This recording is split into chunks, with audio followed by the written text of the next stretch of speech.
आइए सुनाता हूं एक कहानी, एक माँ की कहानी, एक पिता की कहानी, एक ऐसे युद्धता की कहानी जिसने धर्म पथ पर चलकर न केवल स्वयं के जीवन को धन्य किया, बल्कि अपने परिवार से संपूर्ण जगत के कल्याणकारी पथ प्रदर्शक के रूप में हम सभी के सामने उपस्थित है। विद्याधर से विद्यासागर बनने की कथा को आप लोगों ने कई बार सुनी होगी, लेकिन क्या आप जानते हैं कि विद्यासागर बनने के बाद से आज तक सैकड़ों ऐसे रोमांचकारी और अलौकिक किस्से हैं जो गुरुवर के भीतर के दिव्य ज्ञान, करुणा, धर्मपरायणता और दिव्य शक्तियों के साक्षात उदाहरण हैं। आज उन्हीं संस्मरणों की बगिया से कुछ चुनिंदा पुष्प आप सभी के समक्ष लाया, तो ध्यान से सुनिएगा। ये जानने के लिए आप लोगों को मेरे साथ थोड़ा भूत काल में चलना होगा, जहाँ गुरु जी के गृहस्थ अवस्था के परिचयों के मध्य ही उन मूर्तियों की नींव रखी जा रही थी। सुनिए, क्या आपको याद है समाधिस्थ मुनि विद्यासागर जी की पावन स्मृति से प्रभावित होकर हमने अपने पुत्र का नाम विद्याधर रखा था। यद्यपि हम उसका नाम विद्यासागर रखना चाहते थे, किंतु वह तो वास्तव में विद्यासागर बन गया। प्रकृति के अज्ञात संकेतों को कौन समझ सकता है श्रीमती? कभी कल्पना भी नहीं की थी कि विद्याधर के समान चंचल बालक एक दिन विद्या श्रवण बन जाएगा। क्यों जी, बहुत लंबा समय बीत गया है ना अपने पुत्र के दर्शन किए बिना। मेरी तो हार्दिक भावना है, क्यों ना अपने परिवार के साथ अपने पुत्र के दर्शन करने चले। देवी, हमें विद्यासागर को अपना पुत्र कहने का अधिकार समाप्त हो चुका है, बात को समझो। सुनिए, जन्म से लेकर दीक्षा पूर्व तक तो वह हमारा पुत्र था और रहेगा, इस बात को कौन झुठला सकता है। मैं तो अपने पुत्र के दर्शन करना चाहती हूँ। अरे, अभी पुत्र पुत्र की जो रट लगा रही हो ना, उनके सामने जाते ही ये भाव प्रवृत्त हो जाएगा और हे स्वामी, नमोस्तुते के अतिरिक्त तुम्हारे मुख से कुछ नहीं निकलेगा। परंतु मैं अभी नहीं जाऊंगा। एक काम करो, तुम अनंतनाथ को साथ लेकर चली जाओ। तो क्या आप नहीं जाएंगे? नहीं, मैं नहीं जाऊंगा। मेरी जब इच्छा हुई तब जाऊंगा। रुको दीदी, मैं बताती हूँ अभी आपको। हाँ, पकड़ना मुझे, आप पकड़। अरे क्या है? अक्का देखो ना, ये मुझसे झगड़ा कर रही है। नहीं अक्का, पहले दीदी ने झगड़ा शुरू किया। तूने मेरी छोटी क्यों खींची? आपने मुझे मोटी क्यों बोला? तो झूठ क्या बोला? मोटी को मोटी नहीं कहूंगी तो क्या कहूंगी? देखो ना अन्ना जी, दीदी फिर से मुझे चिढ़ा रही है। अरे, तुम दोनों क्यों झगड़ रही हो बच्चों की तरह? अन्ना, मैं नहीं, ये झगड़ती है। झगड़ालू, आप झगड़ालू। अन्ना देखो ना, मैंने पूरे आंगन को साफ करके वहाँ कितनी सुंदर रंगोली बनाई थी, लेकिन दीदी ने जानबूझकर उस पर पैर रख दिया, पूरी रंगोली खराब कर दी। अन्ना, गलती मेरी नहीं है, ये दिन भर भजन गुनगुनाती रहती है, और जो पैसे मैं गौशाला में दान देने के लिए जोड़ती हूँ ना, ये उन्हीं पैसों से रंगोली के रंग मोल ले आती है। आप ही बताओ, इसको डांटू नहीं तो और क्या करूँ? अरे, तुम दोनों झगड़ना तो नहीं करोगी क्या? और आप चुप क्यों खड़े रहते हो? इन दोनों को डांटते क्यों नहीं हो? अब मैं क्या कर रही हूँ? ठीक है, तुम दोनों बहुत झगड़ती हो ना, मैं तुम दोनों को अलग अलग विद्यालय में दाखिला करवा देती हूँ। ना ज्यादा साथ रहने का समय मिलेगा और ना झगड़ा करोगी। नहीं अक्का, ऐसा नहीं करना। क्यों नहीं करना? वैसे भी तुम दोनों बहुत लड़ती हो ना। अक्का, झगड़ा किन बहनों में नहीं होता? इसका मतलब ये तो नहीं कि हम दोनों एक दूसरे को स्नेह नहीं करते। हाँ अक्का, मैं भी दीदी की बिना नहीं रह सकती। दीदी अगर मुझसे झगड़ती है तो माँ की तरफ रास्ते लिख देती है। मुझे माफ कर दो दीदी, मैं अब आपकी चोटी नहीं खींचूंगी। मुझे भी माफ करना बहना, मैं भी अब मोटी को मोटी नहीं कहूंगी। अन्ना देखो ना, दीदी ने मुझे फिर से मोटी बोला। बोलूंगी और तेरी रंगोली पर भी पानी फेंक दूंगी। अन्ना दीदी नहीं, ऐसा नहीं करना।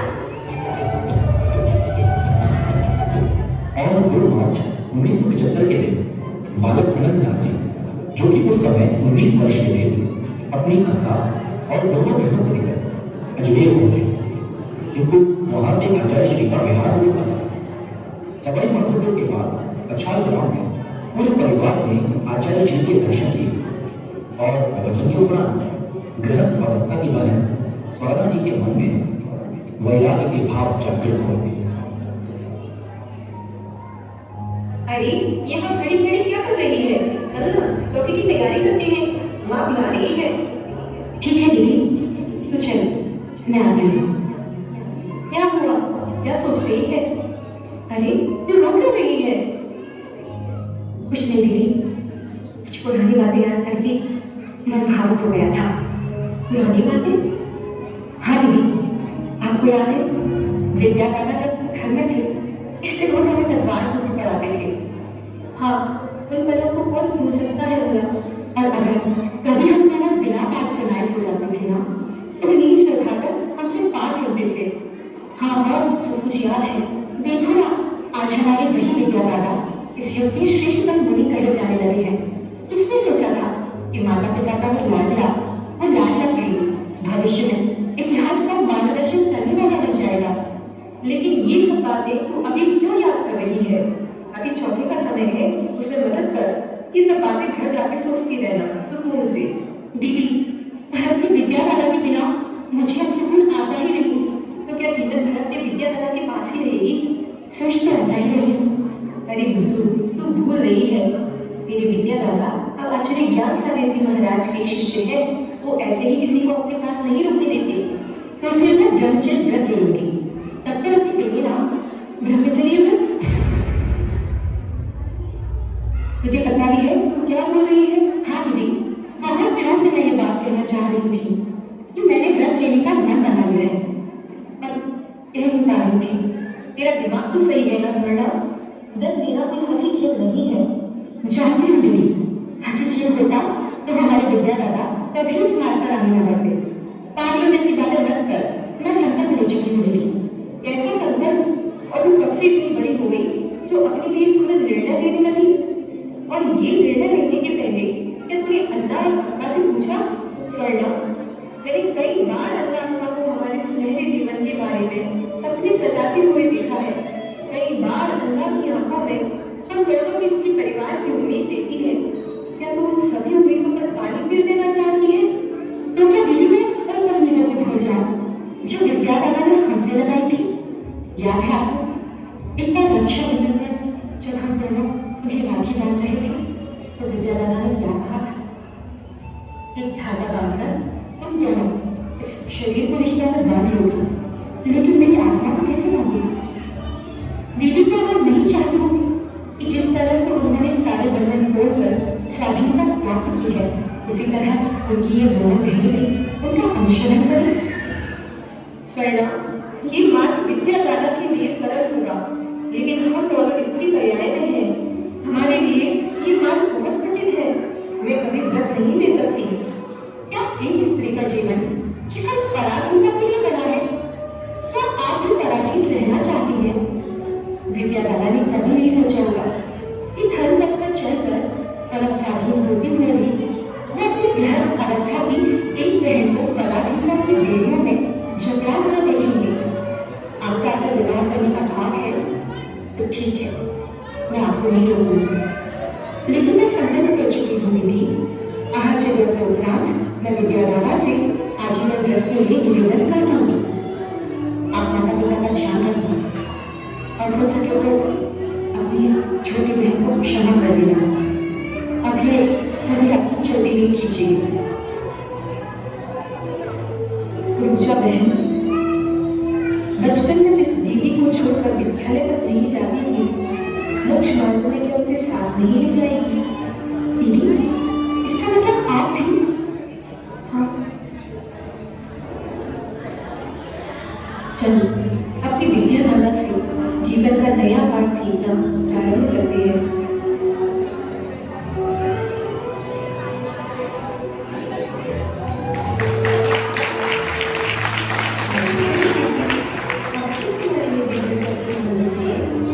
कैसा निवेदन? यही कि हम दोनों बहनों को भी आजीवन ब्रह्मचर्य व्रत धारण कर ग्रह त्याग कर कल्याण पथ का पथिक करना है। क्या? ये तुम लोग क्या कह रही हो? व्रत तो तुम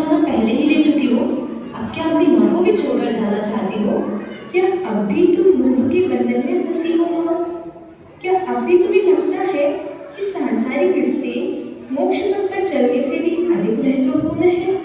हाँ माँ, क्या तुम नहीं जानती कि तुम्हारे पुत्र की तरह तुम्हारी पुत्रियां भी अपने जीवन का कल्याण करें? अन्ना, आप अक्का को समझाइए ना। चुप रहो तुम दोनों। और आप क्यों चुप खड़े हो? आप इन दोनों को रोकते क्यों नहीं हो? जब मैं अपने पुत्र को नहीं रोक सका तो अपनी पुत्रियों को कैसे रोक सकता हूँ श्रीमती? मतलब हम नहीं रोकेंगे? श्रीमती, हर माता पिता की यही इच्छा होती है ना कि उनकी पुत्रियों को योग्य वर मिले। मोक्ष रूपी वर को तुम्हारी पुत्रियों ने तो स्वयं चुना है। इन्हें रोको मत। अपने जीवन का कल्याण करने का अधिकार सभी को है। धन्यवाद अन्ना जी। अक्का, अन्ना, यदि हमसे कोई भूल हुई हो तो क्षमा करना। अब तो हमें ग्रह त्याग की आज्ञा दीजिए आचार्य प्रधान। ठीक है, आशीर्वाद है। अब आप लोगों का क्या बचा है? घर के लिए कपड़े स्नान कर रहे हैं। जब दोनों पुत्रियों को ग्रह त्याग का कल्याण का अधिकार है तो क्या यह अधिकार मुझे नहीं है? क्या? अरे ये तुम क्या कह रही हो श्रीमती? अरे मैं तो रोकिएगा मत। अभी आपने भी कहा था ना कि अपने जीवन का कल्याण करने का अधिकार सभी को है, तो मैं भी तो अपना यही अधिकार आपसे मांगती हूँ। आप मुझे ये अधिकार देंगे ना? देंगे ना आप मुझे ये अधिकार? जिसने मोक्ष पथ पर चलकर अपने कल्याण का मन बना लिया है, उसे उसके अधिकारों से वंचित करने वाला मैं कौन होता हूँ? जाओ जाओ, तुम भी अपने जीवन का कल्याण करो श्रीमती, जाओ। जीवन में यदि मैंने कोई गलतियां की हो तो उनके लिए मुझे क्षमा कीजिएगा। हम विकल्प मत कीजिए। जाइए, घर लौट जाइए और अपने दोनों बेटों का ध्यान रखिएगा। कौन सा घर? किसका घर? कैसा घर? केवल चार दीवारें और छत का नाम घर नहीं होता श्रीमती। घर होता है भावों से, उसमें रहने वाले रिश्तों से। और जब वे रिश्ते ही घर में ना रहे तो घर केवल मकान बनकर रह जाता है। बहुत कच्ची होती है सांसारिक रिश्तों की डोर। एक बात मुझे आज समझ में आ रही है। अब मैं भी घर वापस नहीं जाना चाहता। फिर आचार्य भगवान, मुझे भी इन सब की तरह अपना कल्याण करने के लिए मेरे पिता की आज्ञा दीजिए। ठीक है, यदि आप सभी ने दृढ़ संकल्प कर लिया है तो इससे अच्छा मार्ग कुछ हो ही नहीं सकता। आप सभी का मोक्ष मार्ग प्रशस्त हो। आप लोग हथौली में विराजमान आचार्य श्री धर्मसागर जी के संग में जाकर धर्म साधना कर सकती हैं। कजौड़ी जी आपको वहां ले जाएंगे और आप अतिशय क्षेत्र महावीर जी में विराजमान आचार्य श्री शुद्ध सागर जी के पास जाकर धर्म साधना कर सकते हैं। आपके साथ क्षुल्लक स्वरूपानंद जी भी जाएंगे। नमोस्तु आचार्य श्री, नमोस्तु आचार्य श्री, नमोस्तु आचार्य श्री। आइए, अब आपको ले चलते हैं बुंदेलखंड की नगरी पालगढ़, जो कि अतिशय क्षेत्र बाबाजी से 7 किलोमीटर की दूरी पर स्थित है।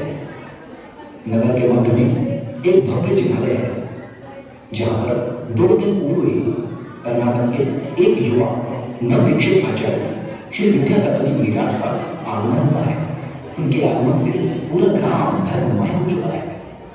सभी श्रावकों में भक्ति और उत्साह चरम पर है।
और यह काम भक्ति के रंग में सराबोर है।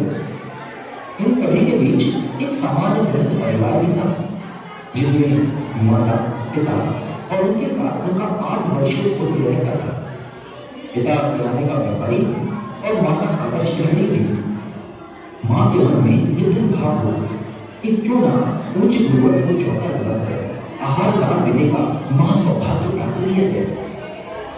परंतु क्या करें, पति व्यापारी है और पुत्र छोटा है। असमंजस की स्थिति यह है कि पति को मनाया कैसे जाए।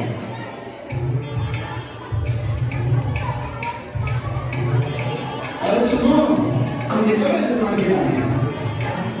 एक काय तने हमारी सुनियो का बात है, आजकल तो बड़े नौके लग रहे, चमचमाते कपड़ा, करीने से काटे भरे बाल, हीरो लग रहा है एकदम हीरो। बताओ तो क्या बात है? किनके मतलब कितनी बड़ी है जी? ऐसे क्या पूछ रहे? नहीं देख रहे, फिर वैसे तुम्हारा दिमाग खराब होता है। अब आप भी खराब हो गई तुम्हारी कि 2 साल में आपको था तो चमचमा लगा था। इतना दिल की तेज से चुप रहे बात तो हीरो ऐसे लग रहा है। तभी तो ठीक है तुम्हारी। तो क्या करें दुनिया? तुम तो लाख फटे से कपड़े पहन लो तो भी हमें हीरा से लगा। कोई कह ही नहीं सके कि 36 साल की हो गए और चेहरा पे इतनी चमक है दुनिया। क्या तारीफ कर रही कि हमें मैं कौन याद दिला हम लोग है साफ साफ के घर जा रही थी। अरे गजब कर रहे आदमी, आप ही तो हमारे घर तो सभी खाना पसंद है ना। बताओ हम सबसे अच्छा क्या बनावे? सबसे अच्छा मुंह बना ली। अच्छा अब हम आप प्यार से खचो भी बोल तो तुम्हें मुंह बनाओ दिखने लगो। अच्छे से लग रहे तुम हमारी इतनी साल की सेवा और प्यार को। जब भी नहीं लगा यदि हमें तुमसे बात नहीं करूँ। अरे तुम तो बड़ा मान गए, हम तो बड़ा कर रहे थे। तुम तो इन दोनों भोजन बना कि ये सो भोजन स्वर्ग के देवताओं के लिए भाग में भी नहीं हो सका। ठीक है, अब बुरी नहीं मानो। जब बताओ जो सूरज पश्चिम से गाय निकल रहा है, इतनी मक्केबाजी क्या कर रही है? आप ये तो बताइए नगर में आचार्य भगवान विराजमान है। हाँ तो कितनी तपस्या है दिन की, कितनी गजब की तपस्या कर रहे थे भैया। हाँ तो के आचार्य तो हम ये सोच रहे थे कि हमें भी अपने घर में महाराज को चौका लगा के आराधना को सौभाग्य मिल जाता तो हमारा जीवन भी धन्य हो जाए। क्या है हम लगा लेंगे चौका? हे भगवान, तुम भी नजर नहीं कर। ये त्योहार के सीजन को दे ये मैं रोटी खा रहा था कि तू पसंद नहीं मिल रही और तुम एक कहने के चौका लगा लो। 2-4 दिन बाद लगा रही है चौका। अरे आपको तो सीजन तो जीवन भर चल रहा है, लेकिन आचार्य महाराज थोड़े जीवन भर रुक रहे थे। पता नहीं फिर कब किस्मत जीतेगी। सुनो आप हमारा जरा सा संयम कर दिया, बाकी सारा काम तो हम निपटा लेंगे। देखो मान रहे तुम्हारी बात सही है, पर चौका लगाने के लिए 100 काम करने पड़ते, 1000 तैयार निपटाने पड़ते। हम घर में 2 प्राणी अब चौका लगाए हैं कि दुकान जाए। कैसी बातें कर रहे हैं आप भी? जब हम 2 प्राणी मिलकर इतनी बड़ी बस्ती बना सका तो क्या चौका नहीं लगा सका? और फिर हमें तो पता है आप तो वैसे ही इतने मेहनती हो, आप सब कर लोगे। हाँ समझ रहे हम सब समझ रहे। ये प्यारे पति मेहनती पति कह के पहले तो हमें चला के झाड़ पे चढ़ा दो और फिर धीरे से नीचे से सीढ़ी खींच ले। हम सब समझ रहे। साफ सुन लो, अपन सिर्फ चौका के बाहर के काम करें, हम झाड़ू न लगाएं, बर्तन न माने, हम बाद में न कहियो कि बर्तन साफ कर दो और तो झाड़ू लगा दो। समझ रही? ठीक है आप तो बस बाहर के काम संभाल लिए, अंदर तो हम देख लेंगे। हाँ उसे तो करो ना तुम्हें की तैयारी। हम बाजार से जाके सामान लिया, फिर लगा लिया तुमने चौका।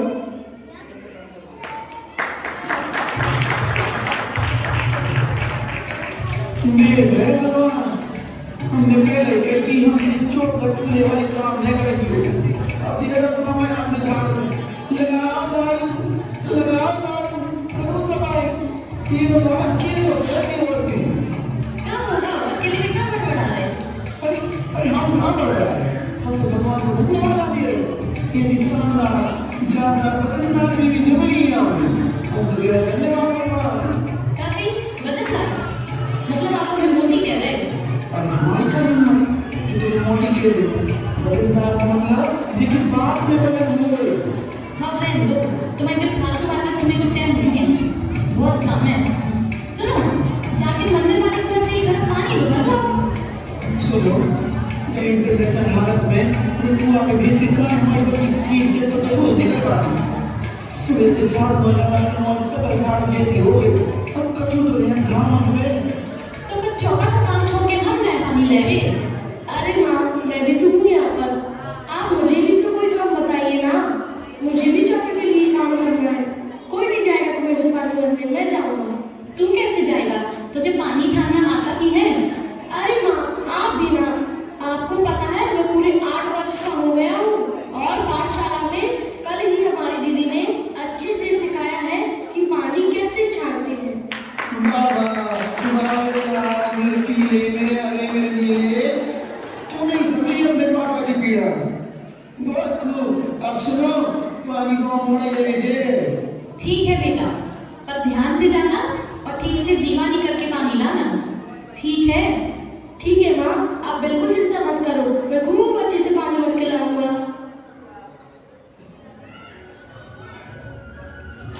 मंदिर परिसर में बने कुएं पर वो बालक अपने साथ घड़े, एक परात और पानी छानने का एक झंडा लिए आता है। बहुत सावधानी पूर्वक परात में एक घड़े को रख देता है और अच्छी तरह से उस पर झंडा लगा देता है। पानी को खींचकर धीरे धीरे एक मटके से दूसरे मटके में डाल देता है और डालते समय जो पानी मटके में गिर गया उसे घड़ा करने के दौरान पुनः मटके में व्यवस्थित कर देता है और फिर भली प्रकार से जीवानी डालकर उसे कुएं में व्यवस्थित वापस पहुंचा देता है।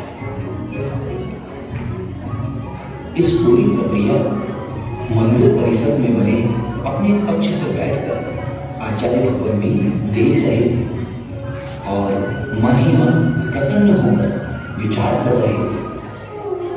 धन्य है बुंदेलखंड की यह माटी जो ऐसे संस्कारवान बालक बनाती है। ऐसी छोटी अवस्था में इतना विवेकपूर्ण आचरण।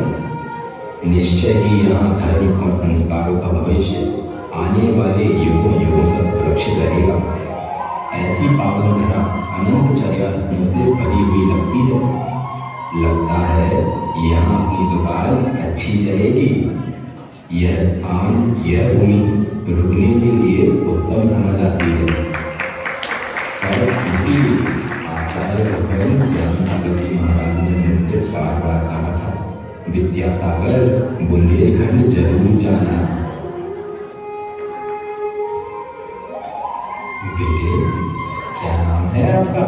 नमोस्तु आचार्य श्री, मेरा नाम ईशान है। ये आप क्या कर रहे थे? वो मेरी माँ ने घर पे चौका लगाया है ना आचार्य श्री, तो मैं चौके के लिए जल लेने आया था। तो फिर आपने जल छानने के लिए घड़े के नीचे ये बर्तन क्यों लगाया था? आचार्य श्री, वो हमारी पाठशाला वाली दीदी ने सिखाया था कि बिना चने पानी की एक बूंद में असंख्यात जीव होते हैं। हमें बिना चने जल की एक बूंद भी उपयोग नहीं करनी चाहिए। इसलिए मैंने वो घड़े के नीचे वो परात रख दी ताकि जल छानने पर गिरे हुए जल को छानकर पुनः उपयोग किया जा सके। बहुत अच्छा, बहुत अच्छा। बड़े गहरे संस्कार हैं तुम्हारे। तुम्हारा कल्याण हो। अपने संस्कारों को जीवन पर्यंत याद रखना। रखोगे ना? कह दो आओ। वो यही कारण था कि गुरुजी को बुंदेलखंड भाग गया और कर्नाटक के तकलका गांव से उसे थोड़ा बहुत तारा बुंदेली का सूर्य बनकर आज पूरे भारत को प्रकाशित करता है। आइए अब आपको जोड़ते हैं एक और संस्मरण से। बात उस समय की है जब गुरुजी कटनी में विराजमान थे। दिनांक 18 अप्रैल 1976, जब आचार्य श्री जी मलेरिया के तीव्र ज्वर से पीड़ित हो गए। ज्वर भी ऐसा आया कि विकरालता देखकर वे भयभीत हो गए। पंडित जगत मोहन लाल शास्त्री प्रतिदिन प्रतिक्षण सेवा में उपस्थित हैं। आचार्य शिव जी स्वयं उपचार कराने की बात मां को स्वयं बोलते थे, और यदि कोई भी उपचार कराने की बात भी कहे तो उसे अस्वीकार कर देते थे। बहुत निवेदन करने पर चुल्लक महाराज को पानी की पत्ती रखने की अनुमति मिली थी, परंतु सभी उपचारों के बाद भी बुखार कम होने के आसार नजर ही नहीं आ रहे थे। बुखार 105 डिग्री, 106 डिग्री, 107 डिग्री तक पहुंच जाता था। हालात बिगड़ते जा रहे थे। आ गया। कैसी तबीयत है आचार्य श्री जी की? क्या बताऊं, हालत बिगड़ती ही जा रही है। दिन प्रतिदिन आचार्य श्री जी की शारीरिक स्थिति गिरती जा रही है। कोई भी उपाय काम नहीं कर रहा है। आचार्य श्री जी किसी वैद्य को भी अपने पास नहीं आने दे रहे हैं। मैं अपने शरीर के प्रति इतने कठोर हो गए हैं कि कुछ पूछूं नहीं। मुझे तो सोचते हुए भी डर लगता है कि कहीं इस युग के कोई विलुप्त न हो जाए। अरे नहीं नहीं, सुन बोलिए। भगवान आचार्य श्री जी को हमारे भी ऊपर लग जाए, आप देखना सब ठीक हो जाएगा। गुरुदेव जल्दी ही पूर्ण स्वस्थ हो जाएंगे। भगवान तुम्हारी बात को सच का इशारा है। मैं तो स्वयं ही ईश्वर से यही भावना प्रतिपल भाता हूँ कि भगवान अब आप ही को भरोसा है कि बिगड़ी अब आपके भलाई ही बनी है। परंतु पता नहीं होने को क्या पसंद है, भविष्य की बुद्धि में क्या छुपा हुआ है, कौन जानता है। पंडित जी, पंडित जी, पंडित जी। हाँ भैया, यही हूँ। क्या हुआ, इतना परेशान क्यों हो रहे हो? सब कुशल तो है ना? जरा सांस ले लो, फिर आराम से बताओ क्या हुआ। पता नहीं पंडित जी, आचार्य महाराज की तबीयत बहुत ज्यादा खराब हो रही है। उन्होंने कहा है कि शीघ्र पंडित जी को बुला कर लाओ। शीघ्र बुला कर लाओ? पर मैं तो अभी गुरुदेव के पास से ही आया हूँ। कुछ देर पहले तक तो सब कुछ कुशल था। अचानक से कहीं कुछ अनर्थ न हो गया। हे ईश्वर, हमारे गुरु जी पर कृपा करना। चलो शीघ्र चलो, समय बहुत कम है। चलो शीघ्र चलो। क्या कभी अंबर से सूर्य बिछड़ता है, क्या कभी दिन बाती दीपक जलता है, क्या कभी अंबर से सूर्य बिछड़ता है, क्या कभी दिन बाती दीपक जलता है। कैसी है यह अनहोनी, छोड़ गया जो तू, कैसे जिएंगे हम। तू ही किनारा, तू ही सहारा, तू जग सारा, तू ही हमारा सूरज, तू ही तारा।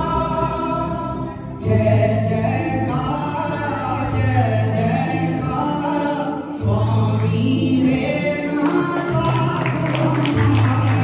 जय जयकारा, जय जयकारा, स्वामी देना साथ हमारा।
नमस्ते गुरुदेव, क्या हुआ भगवान? अचानक से मुझे बुलाया आपने? आप ठीक तो हैं भगवान? पंडित जी, मैंने आज से इसी क्षण से आचार्य पद छोड़ा। मैं समाधि ले रहा हूँ। आचार्य श्री जी, ये कैसी बहकी बहकी बातें कर रहे हैं आप? अभी पद छोड़ने और समाधि लेने का समय नहीं है। अभी आपकी स्थिति ऐसी नहीं है कि समाधि का प्रचार किया जाए। पंडित जी, अब मुझे आचार्य न कहना, और ना ही आचार्य लिखना। और मैं आपसे परामर्श नहीं ले रहा, मैं आपको बता रहा हूँ कि मैंने अपना आचार्य पद छोड़कर समाधि लेने का निर्णय ले लिया है। पंडित जी समझ गए कि आचार्य महाराज तीव्र ज्वर के प्रकोप में होने के कारण प्रकृतित नहीं है। वो गुरु जी का हाथ पकड़कर ज्वर की तीव्रता और नाड़ी मापने लगे और धैर्यपूर्वक बोले, आचार्य श्री जी, आपकी आज्ञा शुभकामनाएं है, पर आप अभी समाधि नहीं ले सकते। क्यों? मैं समाधि क्यों नहीं ले सकता? दिगंबर मुनि असाध्य रूप होने पर प्रीतिपूर्वक संलेपना स्वीकार करता ही है, इसलिए मैं भी संलेपना स्वीकार करता हूँ। परंतु आचार्य महाराज, अभी ऐसा कोई समय नहीं आया है। जब समय आएगा तब मैं स्वयं विचार करूंगा, आप फिक्र न करें। अभी आपका रोग साध्य है, बहुत उपचार शेष है। जब कोई उपचार शेष नहीं होगा, मैं स्वयं आपको सूचित करूंगा और समाधि में सहयोग भी करूंगा। मुझे मेरे शरीर की स्थिति भली प्रकार ज्ञात है। समाधि का समय आ गया है और मुझे समाधि स्वीकार करना ही है। मैंने आपको सूचित कर दिया, बस यही मेरा निर्णय अंतिम है। अरे, आप कल के रखे हो, कल ही दीक्षा ली है और आज समाधि लेना है। बच्चों का खेल है क्या? सावधान होकर सुनिए, अभी मौका नहीं है। जब मौका आएगा हम स्वयं अपनी समाधि कराएंगे। जानता हूं आप तब में हमसे बड़े हैं, पर अनुभवी उम्र का कोई साधु आपके साथ नहीं है, इसलिए आपको मेरी सहमति से ही चलना होगा। हे गुरु महाराज, अब बहुत हो गया। अब मुझसे व्रतों का पालन संभव नहीं हो पा रहा है। आपके वर्णन किया गया आत्मज्ञान का प्रचार प्रसार भी नहीं हो पा रहा है। अब क्या करूं? मुझे आशीष दीजिए, मैं समाधि लेना चाहता हूँ। मैं समाधि लेना चाहता हूँ गुरुदेव, मैं समाधि लेना चाहता हूँ। आचार्य भगवान, आप फिक्र न करें, आपको इतना शीघ्र निर्णय लेने की आवश्यकता नहीं है। मैंने बाहर से एक प्रसिद्ध डॉक्टर को, डॉक्टर मित्रा को आपके इलाज के लिए बुलाया है। आप हम सभी को प्रयास करने दीजिए। देखिएगा, हम सभी के प्रयास से और गुरु ज्ञान सागर जी के आशीर्वाद से आप शीघ्र पूर्ण स्वस्थ हो जाएंगे। लगता है डॉक्टर मित्रा जी और वैद्य केशव जी आगे हैं। आइए आइए डॉक्टर साहब जी, आइए डॉक्टर साहब, आइए वैद्य जी।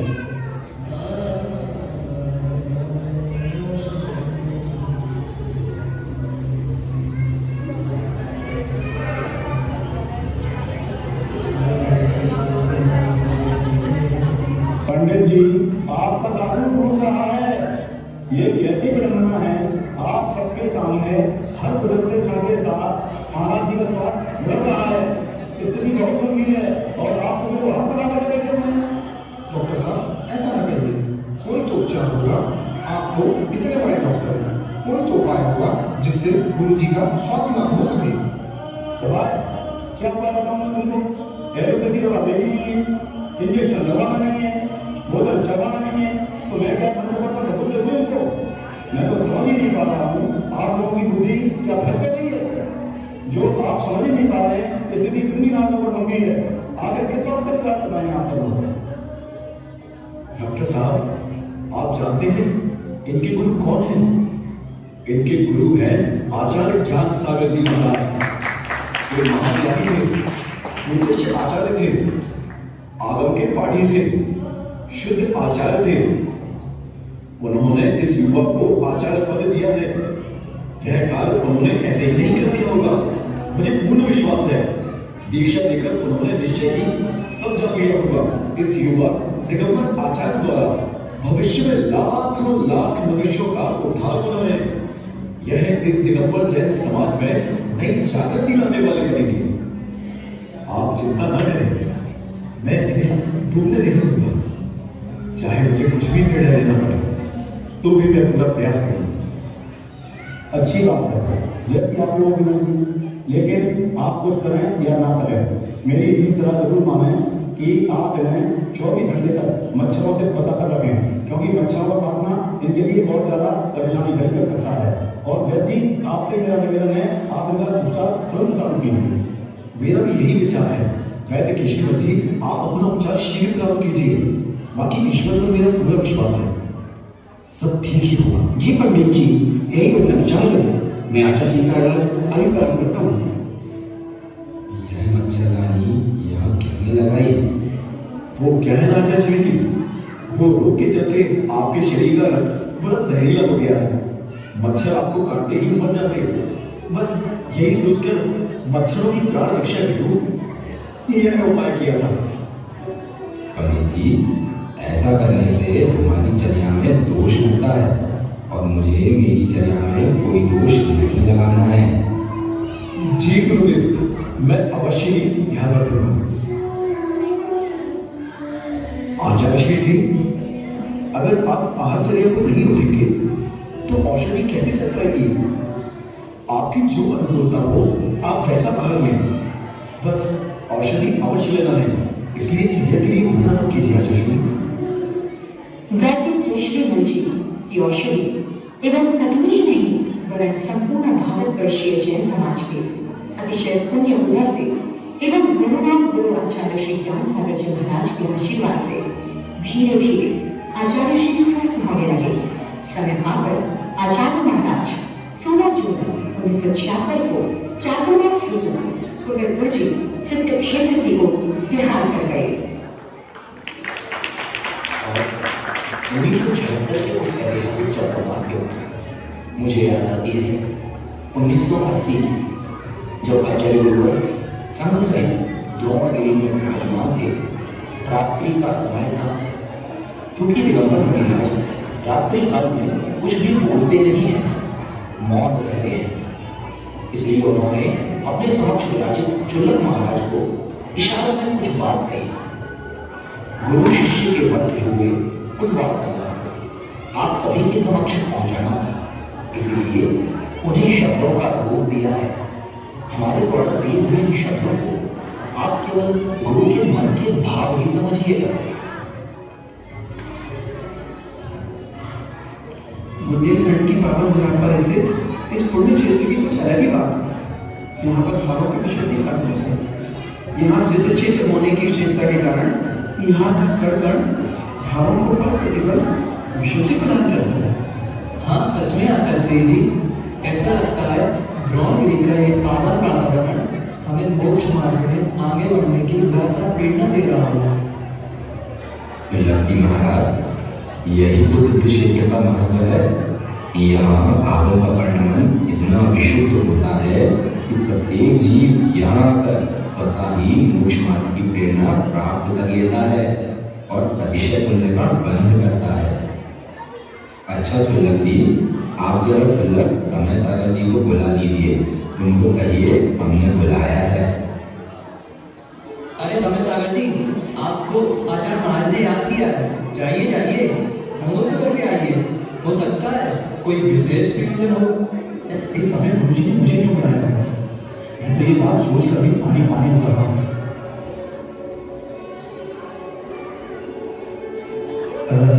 नमस्ते आचार्य जी, आपने याद किया मुझे? चुल्लक जी, कल प्रातः जल्दी आपको केशरोज करना है। केशरोज? आचार्य जी, हमको अभी केशरोज करना है? जी हाँ, केशरोज करना है। और सुनिए, प्रभात के प्रथम पहर में शुरू कीजिएगा, ठीक है ना? जी जी आचार्य जी। सुबह सभी चुल्लक महाराज जंगल गए हुए हैं। गुरुजी जिनाने के बाहर चबूतरे पर विराजित हैं। चुल्लक समय सागर जी केशरोज उपरांत समिति बैठे हुए हैं। चुल्लक जी, जरा देखिए तो कोई श्रावक अष्टद्रव्य लेकर आ रहा है क्या? अष्टद्रव्य? अष्टद्रव्य आचार्य जी, लेकिन अष्टद्रव्य का क्या करना है गुरुदेव? कुछ विशेष है क्या? सुनो, पहले यह देखो कोई अष्टद्रव्य लेकर आ रहा है क्या? अगर कोई हो तो पहले उसे बुलाइए। आचार्य जी, दूर से ऐसा लग रहा है जैसे ब्राह्मी आश्रम जबलपुर से आश्रम की संचालिका मणिबाई जी हाथों में अष्टद्रव्य की थाली सहित इधर आ रही हैं। ठीक है, वो आए तो उन्हें द्रव्य चढ़ाने नहीं देना और द्रव्य की थाली लेकर यहाँ ले आना। ठीक है आचार्य जी। भाई जी, ओ भाई जी, जरा सुनिए। इच्छा में महाराज जी। ये अष्टद्रव्य की थाली आप हमें दे दीजिए। अरे झूलन महाराज, अब क्या आप पूजन करने जाएंगे क्या? शायद आप भूल गए हैं, अब तो आप भाव पूजा भी कर सकते हैं। आपको पूजन के लिए द्रव्य की आवश्यकता ही नहीं है, क्योंकि अब तो आप झूलन महाराज हैं। नहीं भाई जी, हम कुछ भूले नहीं, वरन गुरुजी की ऐसी आज्ञा है कि अष्टद्रव्य की थाली लेकर आओ। नमोस्तु आचार्य जी, नमोस्तु नमोस्तु। आचार्य महाराज, आपको अष्टद्रव्य की थाली की क्या आवश्यकता आ गई है? भाई जी, आज सिद्ध क्षेत्र पर इस मुहूर्त विशेष में मेरा झुल्लक जी को मुनि दीक्षा देने का भाव है। मुनि दीक्षा?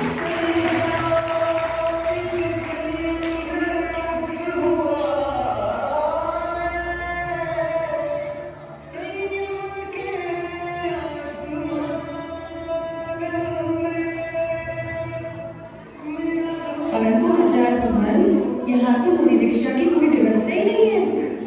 ना किसी को सूचना दी है और ना ही पूर्व में कोई घोषणा हुई है। और तो और पूरा संघ भी यहाँ उपस्थित नहीं है, फिर दीक्षा की व्यवस्था कैसे बनेगी गुरुदेव? भाई जी, दीक्षा के लिए किसी व्यवस्था की आवश्यकता नहीं है, वरन स्वयं व्यवस्थित होने की आवश्यकता होती है। किसी सूचना या घोषणा से दीक्षा का कोई संबंध नहीं होता। दीक्षा के लिए तो दीक्षा देने वाला गुरु और दीक्षा ग्रहण करने योग्य शिष्य का होना पर्याप्त है, और वो दोनों ही यहाँ उपस्थित हैं, इसलिए आप निश्चिंत रहिए।